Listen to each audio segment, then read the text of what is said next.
Welcome to the Bree Pod. I'm here with me, Bree. So it has been a bit since we last spoke. I shared a lot of the things that went down in my relationships. We still have yet to discover how did Jeremy and I get together. I know some of you know, but I also realized that I still have yet to share a little bit of my endo story. And for those of you that don't know what endo is, endometriosis is a disorder in which tissue, similar to the tissue that forms the lining of your uterus, grows outside of your uterine cavity. And the lining of your uterus is called the endometrium.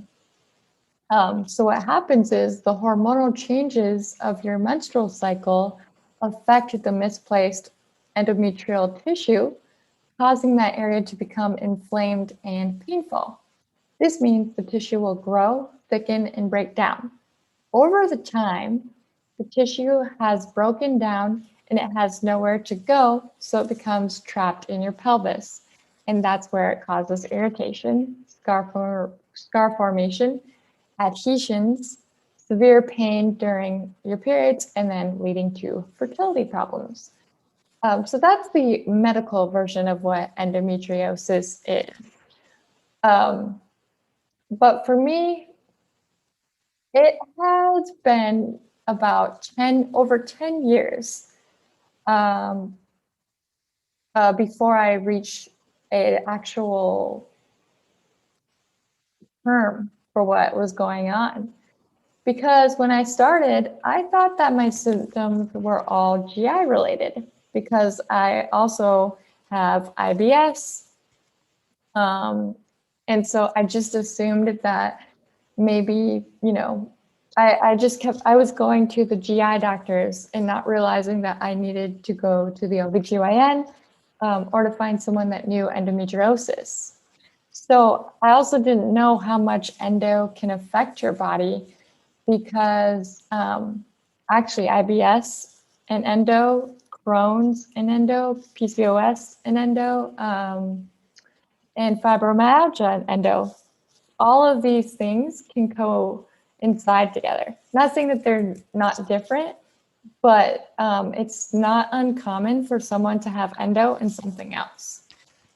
So in February of 2020, my husband and I were in Arizona for his job, and I have always wanted children. But when I had started trying, nothing was happening. So I decided that I need to find myself an OBGYN. I did have an idea that I had endo, but it was only because my friend's mom sat me down and said, "Hey, have you looked into endo?" And she said this when I was living with that friend. But that was like, oh my goodness, that was like 2012 maybe. Yeah, that was a while back. And at that time, it's not that I didn't believe her. I was just like, no, it can't be that. I just kind of brushed it off and was continuing down the GI route. Well, when I went to the GI doctor, unfortunately, they wanted to say that all of the symptoms, including acid reflux, I had acid reflux, I had stomach issues, was all just purely anxiety. That was it, including the painful period. So they had tried to prescribe me some anxiety medicine. So I tried to go through the GI doctor. They're like, no, it's anxiety. You don't have acid reflux, which I did have acid reflux. And to this day, the only reason why I feel like I have that health stuff figured out is because with all those years, you start to figure out on your own what you can and cannot eat. So at the time, I still, not listening, didn't go try to look into endo. I still was going down the path of the GI. So I decided I wanted a second opinion because I felt like the first doctor just instantly called it anxiety and brushed me off. And I'm not a person that likes to go to the doctor. I'm really not a person that wants to be there. And I felt like I was treated like someone that is, there for not the best reasons, like not genuine. I honestly want to avoid the doctor. I don't like doing it, but you have to help yourself when you are not feeling well. So I tried to get a second opinion, and it didn't go very well because my first doctor called my second GI, both of them are GIs, my second GI, and basically told him, hey, she has anxiety. So he didn't even bother doing any scopes or any tests. This is where I want to introduce a topic that I think we're going to get deeper into, but I'm going to find someone that's professionally, um, educated in it. But this is where my medical trauma came into play. And a medical trauma is an emotional and physical response to pain, injury, serious illness, medical procedures, and frightening treatment experiences.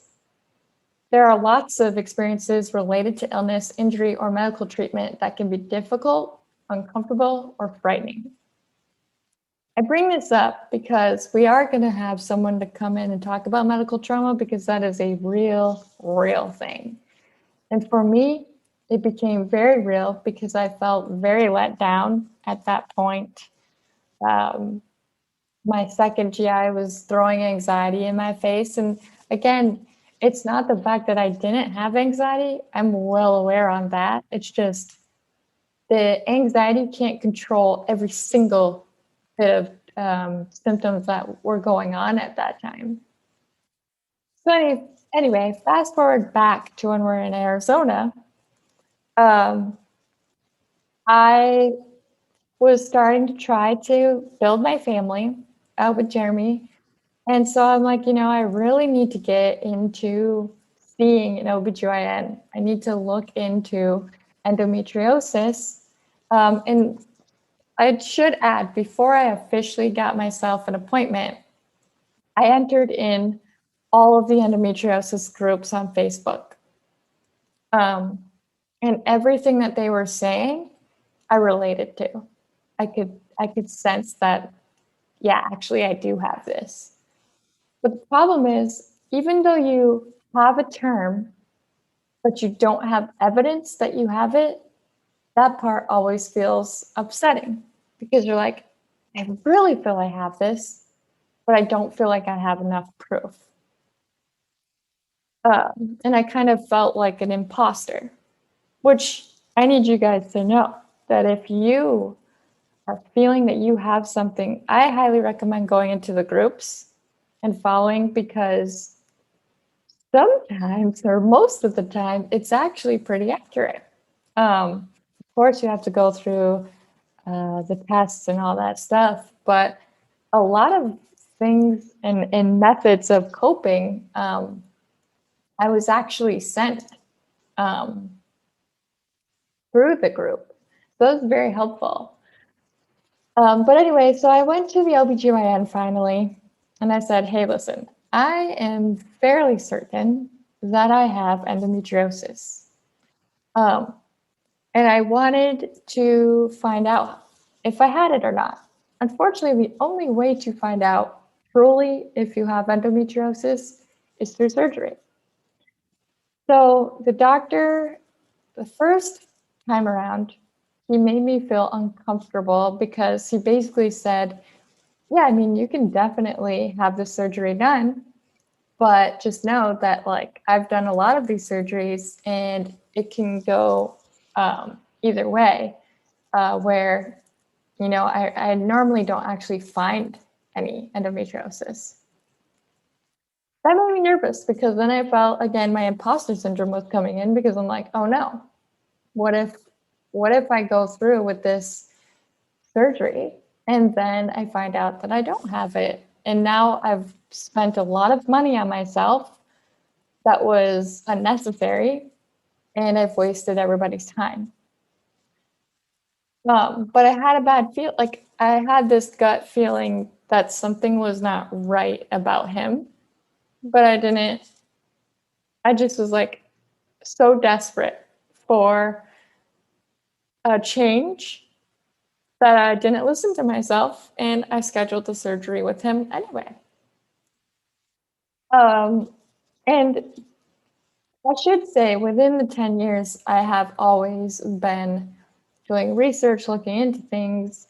I've been to OBGYNs here and there, but I wasn't as serious because the medical trauma of going to the GIs, talking to them, it just, I didn't think that people could help me. Um, so I do know that a part of the reason why there's so many women that don't have a term for what's going on until like 10 years later is because a lot of that time, yes, you're doing tests and you're looking into it and you're finding out like what you do have, what you don't have. But the other part of the time, you're questioning if you're really actually having this or you're just making it up, because that's how people make you feel in the medical industry that don't understand what it is. And a lot of the people that I were talking to were not educated in endometriosis. There was a time that I didn't realize my period was coming, and my friend and I were going to explore around where we were living because we just moved there. But all of a sudden, I got this really intense pain. It just kind of shocked me how painful it was, and it brought me almost to my knees. So I had to run back to the house to lay down because I knew what was about to occur. I'm like, my period's coming.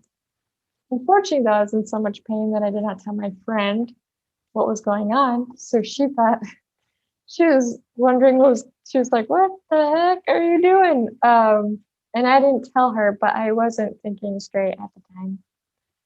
And so I ended up locking myself in the downstairs bedroom, and I locked myself in the bathroom, and I tore off all my clothes, and I just laid in a ball crying and just begging and praying that the pain would stop. And I've had that happen multiple times. So it's definitely more when they say, when we, it's a bad period, it's like, no, it's more. Um, and so it's kind of become a thing where with my family and Jeremy, they're used to that happening. So they know that I'm probably going to be out for the count when it does come. Also, for me personally, if I do not take ibuprofen on time, like when it's about to start, and take it every 4 hours, then it doesn't matter if I take medicine or not, or I don't know if I should say medicine, but painkillers or not, because it will still it will still be painful on top of the meds and on top of a heating pad. So I was desperate at this point. The way that he portrayed endo to me felt like I was the liar, even though I was not. He just felt like, well, we can do surgery, but we don't always find endo. So you might not have it. But I mean, if you still want to do it, we can do it. And that felt very uncomfortable to me because I already have had a not so great experience with the GI doctor. So that goes back to my medical trauma. Well, COVID ended up saving me because later, when I spoke to my aunt, I had told her about the surgery, what was going on with this doctor. And she said, why are you going to someone that you don't trust or know? And truly, it was out of desperation. I just wanted it to be done. Sick of feeling the pain, and I just wanted some relief. Um, And then COVID saved me by canceling that appointment because it's supposed to happen. So that was February. We're in Arizona. The surgery was scheduled for April. And then, as you know, it was about March that everything started getting shut down. So they had to cancel my appointment. Well, because my aunt had given me the idea that I should probably trust my doctor, which it's sad that I went to that desperation, but at the same time, I'm happy that I was saved from it. But at the same time, I'm not saying that I'm for COVID. It's just that I'm glad that it did save me from a botched surgery. Because when I spoke to my new OBGYN, which I ended up choosing someone from the area that my aunt and uncle live, because they really do have really amazing doctors over in Massachusetts. Um, she told me, so at our very first consultation, because of COVID, we were able to meet over video. And at our very first consultation, she let me know that uh, had I gotten the surgery that he was going to give me, which is the one where they burn it out, I can't remember the terms off the top of my head right now. Um, I would have been spending more time like fixing that surgery. Um, so by not doing that, by scheduling with someone new, she was actually going to take it out by the root. And that made me feel scared that I almost put myself in a situation that was not the greatest, but at the same time, happy because she sounded like, for the first time in my life, someone knew what they were talking about with endo. And she told me that she made me feel comfortable and made me feel that it was normal, everything that I was feeling. And she truly believed I had it before, we went through with this. So in August, we finally get a surgery date, and everything worked out so well because I had a place to stay, a place to recover. My aunt and uncle offered their home to me. Jeremy happened to be off for a couple of weeks, and I think that was also due to the pandemic, but it was almost, the timing was perfect. When the surgery day came, that's actually the first time I met my OBGYN in person. We had a lot of video chats, we had a lot of phone calls, but I couldn't physically meet her until I came down in August because we went from Arizona to New York to Boston. And when I got there, I was scared, but relieved that I was going to finally get some form of answer. The only thing that I was fearful of was, is it going to be endo or is it all in my head? And so when I finally, which this I've never experienced before, but like when I was finally ready to go out into surgery, my OBGYN came in and actually spoke to me before I went under, and she sat with me until we went in. So after they put the anesthesia in, I was gone, then we went into surgery. And for you, when you're under anesthesia, it's like 5 minutes, but for everybody else, it could be an hour to 2 hours, and not including the time that you're hovering. So when I finally woke up, I heard a nurse talking to me, but I could not really see her because I think I was still coming out of, the anesthesia. And I remember, I don't know if I said this loud, but I remember being like, hello, hello, can you hear me? Can you see me? Because I didn't know if I was dreaming. And the nurse came up and I could only see the outline of her. She had this curly black hair. And I was just like, you're just so pretty. You have the most beautiful hair. And then I remember thinking when I woke up the second time, um, I regret having the surgery. But I think it was just because I was scared on how the recovery process was going to happen. And it was already done at this point. So there was no going back.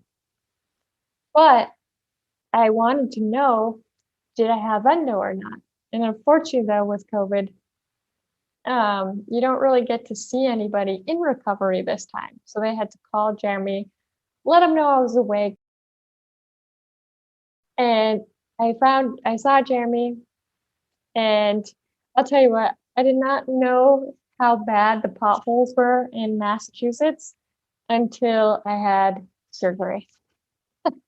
Because I swear that car hit every single pothole.